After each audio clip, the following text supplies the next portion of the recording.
जब भी पैसे और निवेश की बात करें तब म्यूचुअल फंड का जिक्र तो जरूर आता है। इसलिए आपने हमारे चैनल में भी देखा होगा, हम अक्सर म्यूचुअल फंड की बात करते हैं, सिस्टमैटिक इन्वेस्टमेंट प्लान की बात करते हैं, अलग अलग भिन्न भिन्न प्रकार के म्यूचुअल फंड की बात करते हैं। मगर एक म्यूचुअल फंड है जो कि भैया लेना ही पड़ता है, मतलब कोई जबरदस्ती नहीं है, मगर समझो एक प्रकार से लेना ही पड़ता है क्योंकि उस सब पर टैक्स बहुत बढ़ जाता है। इसे कहते हैं ELSS यानी इक्विटी लिंक्ड सेविंग स्कीम। उसके बारे में मैं आपको आज बताऊंगा। और आपने अगर मेरे पहले वीडियोस देखे तो आप जानते हैं कि मैं हर तरह से यह कोशिश करता हूं कि आपको अमीर कैसे बनाऊं, आपका निवेश बेहतर कैसे बनूं, और इसीलिए आपने मेरे चैनल को सब्सक्राइब किया हुआ है। यदि नहीं किया हो तो कर लो भाई। बट आज बात करते हैं ELSS की। इक्विटी लिंक्ड सेविंग स्कीम जो है वो एक प्रकार का म्यूचुअल फंड है जो कि आपसे जो निवेश, आपके निवेश के जो पैसे होते हैं वो लेकर उन्हें शेयर मार्केट में इन्वेस्ट करता है। अभी इसकी खासियत जो है वो ये है कि मात्र निवेश कर देने से, सिर्फ निवेश कर देने से आपका जो इनकम टैक्स भरना होता है वो घट जाता है। ये धारा 80C, इनकम टैक्स की जो धारा 80C है उसके अंदर ऐसा होता है कि साल में ज्यादा से ज्यादा 1.5 लाख रुपए अगर आप डालो, मैंने कम से कम नहीं कहा, कम से कम तो आप 500 भी डाल सकते हो, ज्यादा से ज्यादा अगर आप 1.5 लाख रुपए डालो ELSS स्कीम में, तो जितने रुपए आपने डाले होते हैं उतने आपकी आय यानी आपकी इनकम में से घट जाते हैं। तो समझो अगर आपकी इनकम है 11,50,000 साल की, 11,50,000, तो मतलब आप लगभग 95-96 हजार रुपए महीने के कमा रहे हैं, समझो आपकी ऐसी इनकम है। तो और आपने 1.5 लाख रुपए ELSS में डाल दिए, तो वो 1.5 लाख डालने से आपकी जो आय है 11,50,000 की, उसमें से आप 1.5 लाख निकाल दोगे। 1.5 लाख निकालने से इनकम टैक्स वाला आपकी जो आय है वो 11,50,000 नहीं बल्कि 10 लाख ही समझेगा। तो जो आपको आय कर भरना होगा, जो आपको इनकम टैक्स भरना होगा, वो 10 लाख रुपए पर ही भरना होगा। है ना जबरदस्त बात।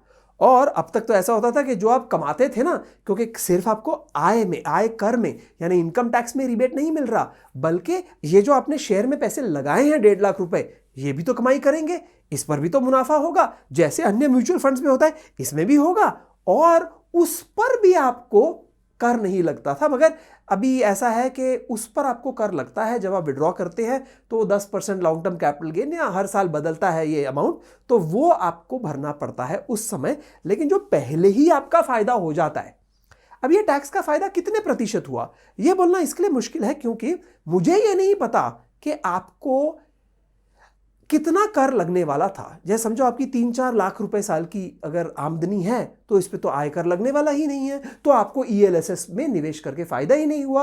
5 लाख 6 लाख से ज्यादा अगर आपकी आय हो तो आपको थोड़ा सा कर लगेगा, 10-15 लाख से ज्यादा अगर साल की आमदनी हो तो आपको उससे ज्यादा कर लगेगा। तो उस सिचुएशन में ELSS में पैसे डालने से बहुत फायदा होता है, क्योंकि म्यूचुअल फंड की मात्र रिटर्न नहीं मिलती बल्कि आपको आय कर में, समझो आपकी आय है महीने की 2 लाख रुपए, तो आपको लगभग 30-35% इनकम टैक्स लगेगा।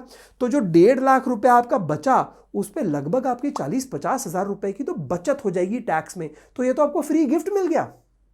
बहुत बड़ी बात है, बहुत बड़ी बात है। मतलब आप समझो कि आपको पहले ही साल लगभग 30-35% रिटर्न मिल गया, जबकि आपका म्यूचुअल फंड में निवेश ही हुआ है बस 1 मिनट के लिए या 1 दिन के लिए, 1 महीने के लिए।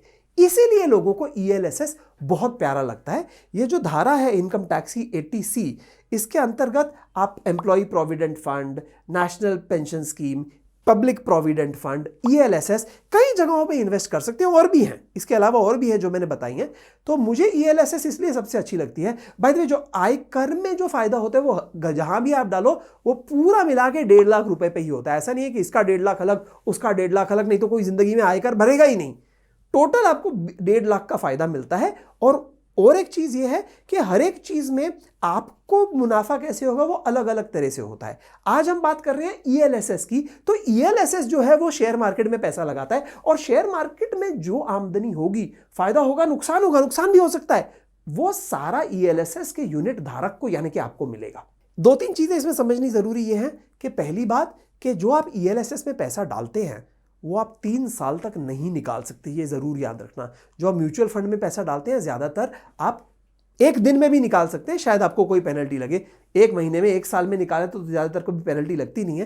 लेकिन जो ELSS के जो निवेश है वो आप 3 साल तक निकाल ही नहीं सकते, ये ज़रूर याद रखना, क्योंकि आपने अगर निकालने की कोशिश भी की तो वो फंड हाउस ही आपको नहीं निकालने देगा। ये एक चीज़ है याद रखने की।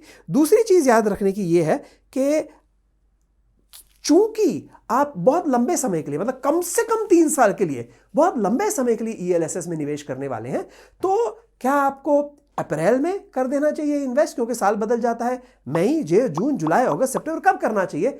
मैं क्या करता हूं ये आपको बताता हूं। मैंने एक SIP बना के रखी है, सिस्टमैटिक इन्वेस्टमेंट प्लान, जिसके बारे में मैंने आपको समझाया भी है। ये देखो लिंक, मैंने उसके आपको फायदे भी बताए हैं, ये लो दूसरा लिंक, मैंने आपको उसके नुकसान भी बताया, ये लो तीसरा लिंक, और ये सारे लिंक मैंने नीचे डिस्क्रिप्शन में भी दिए हुए हैं। तो सिस्टमैटिक इन्वेस्टमेंट प्लान के जरिए मैं हर महीने 12,500 रुपए डालता हूं ELSS में। 12,500 रुपए एक महीने के हुए तो 12 महीने के कितने हुए? बिल्कुल ठीक, 1.5 लाख रुपए ही हुए।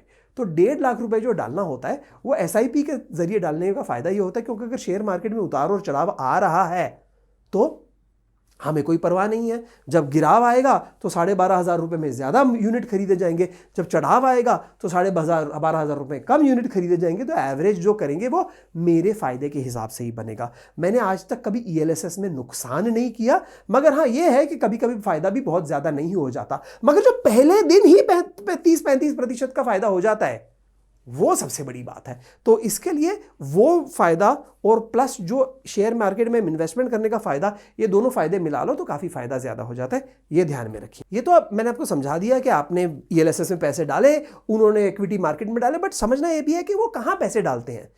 चूंकि ELSS की जो इन्वेस्टमेंट होती है वो लॉन्ग टर्म के लिए होती है, मतलब कम से कम 3 साल के लिए, तो वो आपके पैसे शेयर मार्केट में ऑलमोस्ट समझो पूरे पैसे ही शेयर मार्केट में डालते हैं, और शेयर मार्केट में भी ज्यादातर वो इंडेक्स टाइप रिटर्न देने की कोशिश करते हैं। इंडेक्स फंड तो आप जानते ही हैं, भूले तो नहीं, मैंने आपको एक वीडियो में बताया था।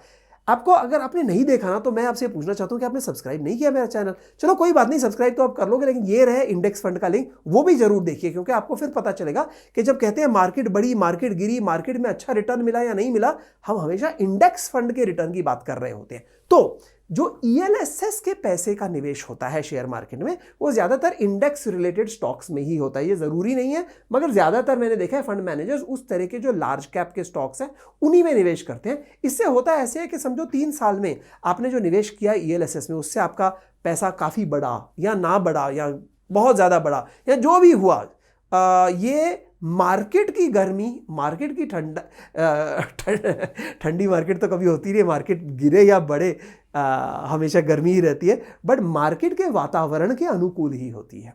तो अगर आप सोच रहे हैं कि ठीक है टैक्स का तो फायदा हो गया ELSS में, बट मुनाफा कैसे होगा? मुनाफा शेयर मार्केट से होगा, क्योंकि ELSS जो म्यूचुअल फंड है वो हमेशा इक्विटी स्कीम्स में यानी शेयर मार्केट में ही निवेश करता है। क्या आपको ELSS में इन्वेस्ट करना चाहिए? क्या आपको ELSS छोड़ के किसी अन्य स्कीम में इन्वेस्ट करना चाहिए? मैं आपको बताता हूं, हर एक की धारणा अलग होती है। ELSS से पहले मैं हमेशा PPF यानी पब्लिक प्रोविडेंट फंड में इन्वेस्ट करता था। तो PPF भी एक बहुत अच्छी स्कीम है। कुछ साल पहले और भी ज्यादा अच्छी होती थी, अब मुझे उतनी अच्छी नहीं लगती, अब मैं ELSS में डालता हूं। मगर PPF और ELSS का यदि हम मुकाबला करना चाहें, क्योंकि ये बहुत ही जरूरी चीज है, तो उसके लिए मैं एक और वीडियो बनाया है, ताकि ये वीडियो में मैं सिर्फ सबको समझाना चाहता था कि ELSS क्या होता है। अगर आप चाहते हैं कि PPF और ELSS का मुकाबला करें तो ये वीडियो देखिए, उसमें मैंने आपको समझाया है कि PPF लेना चाहिए या ELSS। अब के लिए बस शुक्रिया, बट देखते रहिए, सब्सक्राइब करते रहिए, मिलेंगे।